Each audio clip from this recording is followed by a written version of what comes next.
Bonjour à tous. Aujourd'hui, donc, je vous propose une visite guidée d'Alexandrie d'après Assassin's Creed Origins, qui est sorti en 2017. Là, c'est la version PC en Ultra HD.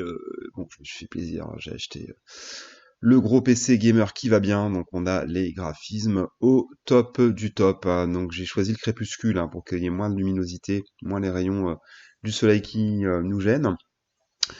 Vous remarquez évidemment d'emblée le phare d'Alexandrie, l'une des 7 merveilles du monde recensées par Diodore de Sicile.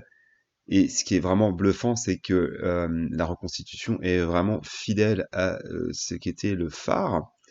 Le phare qui tire son nom de l'île du Pharos, hein, n'est-ce pas? Sachant évidemment que le phare a disparu à la fin de l'Antiquité, à la suite, on le pense, de séismes. Et en tout cas, voilà, on a gardé des traces littéraires du phare, et ça correspond vraiment à ce qu'ils ont fait. Là, vous voyez juste sous les ailes, hein, du faucon, c'est la bibliothèque d'Alexandrie, qui elle aussi a disparu avec tous les ouvrages qu'il y avait dedans, donc c'est une perte incommensurable pour les historiens.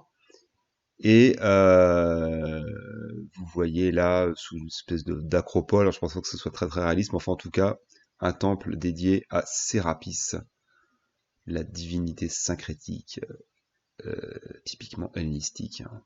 Donc voilà, le toit de la bibliothèque. Et donc on voit bien le plan effectivement en damier, hein, un plan hypodaméen.